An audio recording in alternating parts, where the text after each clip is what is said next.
제2의 플라자 합의를 앞둔 일본의 선택은 일본에는 국군과 관련한 몇 가지 주기설이 있습니다.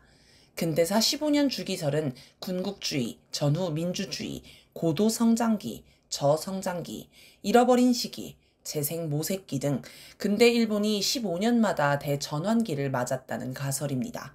25년마다 부침을 반복한다는 25년 단위설도 있습니다. 이들 주기설에 따르면 일본이 2020년대 들어 상승기를 타야 하는데 현실은 반대였습니다. 코로나19로 인해 오히려 대혼란을 겪었기 때문입니다. 그러자 2020년대 들어 니혼게이자이 신문 논설 주간이었던 미스키오 작가의 40년 주기설이 주목받기 시작했습니다. 러일 전쟁 승리, 2차 세계대전 패배, 플라자 합의 등 일본의 국력이 40년마다 중요한 변화를 맞는다는 가설입니다. 3년의 오차가 있지만 1868년 메이지 유신을 넣을 수도 있을 것입니다. 40년 주기설에 따르면 2025년 올해 일본에는 국운을 건 중대 변화가 있을 것입니다. 물론 이런 주기설에 어떤 과학성이 있다고 보기는 힘들지만 일본인들이 많은 기대를 거는 것도 사실입니다. 실제로 올해 일본은 중대한 고비를 맞고 있습니다. 바로 미국의 관세 공격에 따른 위기입니다.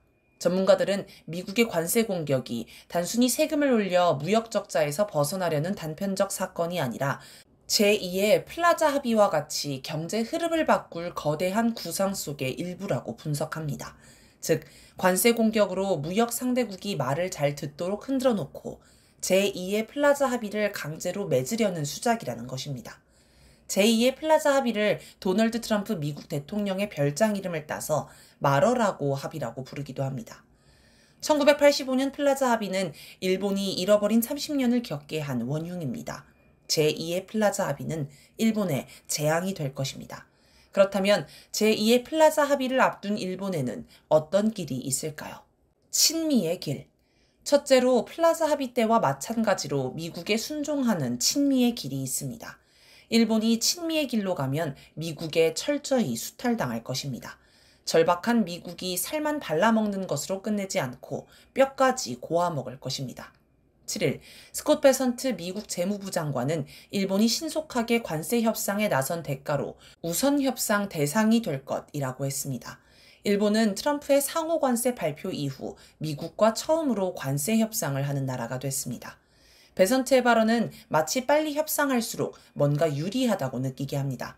하지만 이건 전형적인 사기꾼 수법입니다. 사기꾼들은 원래 마감이 임박했다라거나 지금 계약 안 하면 다른 사람에게 넘어간다, 선착순으로 특별 혜택을 준다라는 식으로 재촉하면서 피해자를 정신없이 만듭니다. 아마 미국은 일본을 본보기로 철저히 수탈할 것입니다. 그렇게 트럼프는 미국 내에서 인기를 얻고 나머지 나라는 공포를 느끼게 됩니다. 그리고 미국은 이후에 진행될 다른 나라와의 협상에 일본 기준을 들이밀면서 일본도 이 정도 합의를 했으니 당신네 나라도 여기에 맞추라라고 압박할 것입니다. 게다가 16일 미일 협상단이 만나 협상하려고 하는데 갑자기 트럼프가 자신의 소셜미디어에 이번 협상에 직접 참석하고 방위비 문제를 다룰 것이라고 해서 일본 협상단을 발칵 뒤집었습니다. 장관급 협상장에 대통령이 난입하는 건 전례가 없는 일입니다. 그런데 실제로 협상장에 들어간 건 아니고 협상 전에 일본 협상단을 사전 면담했다고 합니다. 관세 협상을 하러 간 협상단에 갑자기 방위비 문제를 꺼내면서 주도권을 잡은 건 전형적인 트럼프식 협상 방식이었습니다. 일본은 트럼프 당선 직후부터 접촉했고 취임 직후에도 이시바 시게루 총리가 미국을 방문해 정상회담을 하며 대규모 미국 투자를 약속하는 등 공들여 구애했지만 아무 소용이 없게 되었습니다. 경제만 문제가 아닙니다. 일본은 안보 영역에서도 미국에 이용당할 것입니다. 최근 일본이 한반도, 동중국해, 남중국해 주변 지역을 하나의 전구로 통합하는 구상을 미국에 제안했고 미국이 이 제안을 환영했다는 소식이 나왔습니다. 전구, 전쟁 구역이란 하나의 작전을 벌이는 지역으로 보통 반경 수백, 수천 킬로미터 규모로 설정합니다. 나카타니겐 일본 방위상은 일본과 미국, 호주, 필리핀, 한국 등을 하나의 전구로 인식해 협력을 심화해 가고자 한다라고 말했다고 합니다. 또 일본 총리관저 간부는 대만 유사시에 일본도 전쟁 구역에 들어가고 북한과 러시아가 연동해 움직일 수도 있다라고도 했습니다. 일본이 제안하고 미국이 수용하는 형식으로 공개했지만 미국도 같은 구상이었을 것입니다. 원래 미국은 대만을 앞세워 중국과 대리전을 할 구상이 있었습니다. 그런데 중국 대만 전쟁이 발발하면 북한이 가만히 있지 않을 것 같고 미국이 북중 모두와 싸우면 러시아도 참전할 것으로 예상됩니다. 그래서 아예 한반도, 동중국해, 남중국해를 다 묶어서 하나의 전장으로 삼겠다는 것입니다. 이걸 보면 미국은 실제로 전쟁을 추진하고 있는 것 같습니다. 최근 일론 머스크 대통령 고문이 국방부를 방문해 대중국 전쟁 계획을 보고받으려다 트럼프가 제지한 일이 있었는데 이걸 통해서도 미국이 상당히 구체적으로 중국과의 전쟁을 준비하고 있음을 알 수 있습니다. 이 계획에는 중국의 위협 징후 감지, 미군의 군사적 대응 선택지, 타격 목표, 실행 시기 등이 담겨 있다고 하며 미군 내 1급 기밀이라고 합니다. 미국 내에서는 바이든 정부 때부터 군부의 고위 인사들이 2027년 중국 대만 전쟁설을 공개적으로 주장해왔습니다. 일본의 하나의 전구 구상을 보면 미국은 결국 북중러대 한미일, 호주, 필리핀의 국제전을 계획하고 있는 걸로 보입니다. 그런데 우크라이나 전쟁을 보면 아마 미국은 싸움만 붙이고는 발을 뺄 것으로 보입니다. 그러면 누군가 돌격대 역할을 해야 합니다. 대만은 돌격대를 하기에 너무 열악합니다.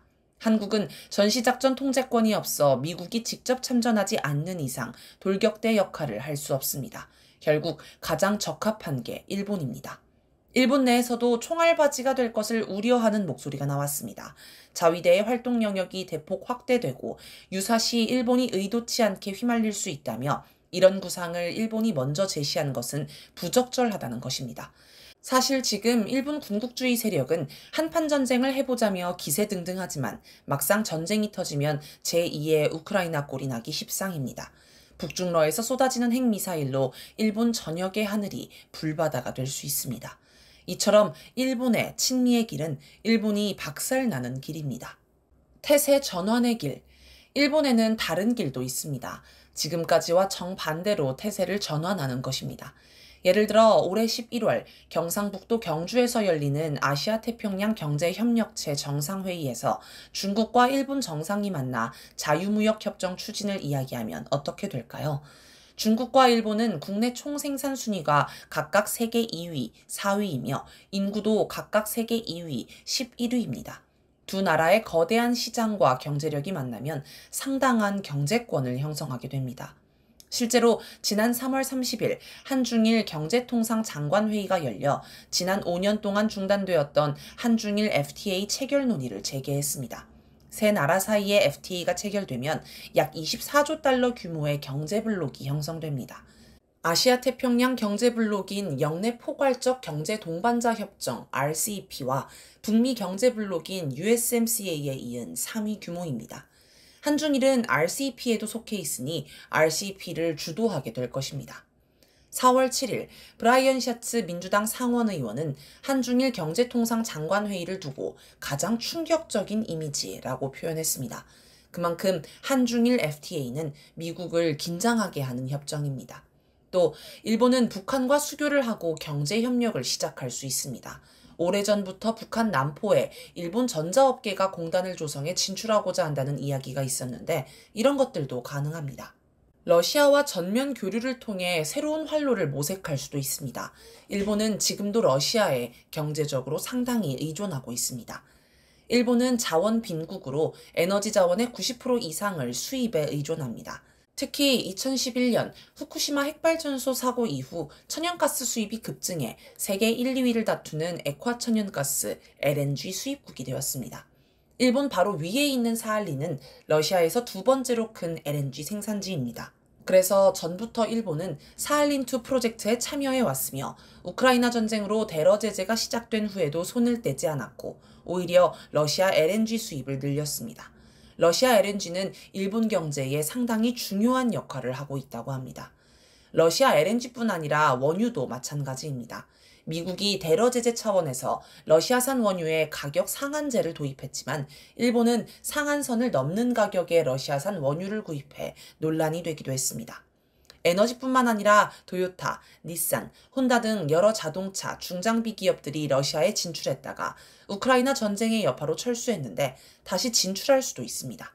이처럼 일본이 북한, 중국, 러시아와 관계를 개선하고 경제 교류를 전면적으로 확대하면 안보 문제도 자동으로 해결됩니다. 지금까지 일본의 안보 문제는 누가 일본을 위협해서 생긴 게 아니라 일본이 북중러를 적대하면서 자초한 것이기 때문입니다.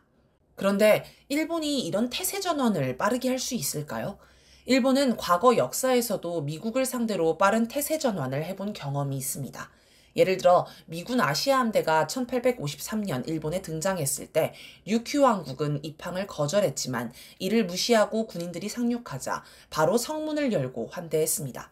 이어 요코스카에 입항했을 때도 쇄국 정책을 펴던 에도 막부내에서 결사항전을 준비했으나 미국 함대의 위용을 보고 놀라 곧바로 태세를 바꿔 환대했습니다. 2차 세계대전 막바지에 일본은 미국의 도쿄 대공습, 히로시마와 나가사키 핵폭격으로 각각 10만, 15만, 8만여 명의 민간인이 사망하는 참사를 겪었습니다. 그리고 곧바로 미군 점령기가 시작되었습니다. 전쟁 시기 미국을 적대하던 일본인들은 미군 점령기에는 미국을 두려워했고 1947년 냉전이 시작되자 미국을 좋아하였습니다. 일본은 순식간에 친미 국가로 변했습니다. 이처럼 일본은 빠른 태세 전환에 익숙합니다. 또 일본은 한국보다 태세 전환이 쉬운 조건입니다. 국가 노선이 바뀌면 그로 인해 이익을 보는 세력과 손해를 보는 세력이 나뉩니다. 즉, 기득권층의 변화가 생깁니다. 한국에서 태세 전환을 하려면 지금의 기득권층이 민주 애국 세력의 권력을 넘겨줘야 합니다. 당연히 기득권층의 저항이 엄청날 것입니다. 하지만 일본은 기득권층을 대체하거나 견제할 세력이 없기 때문에 그냥 기득권층이 자기 입장을 바꾸는 것으로 끝납니다. 그래서 한국보다 태세 전환이 쉽습니다. 머지않은 미래에 일본이 미국에 대한 입장을 바꿀 가능성이 높아 보입니다.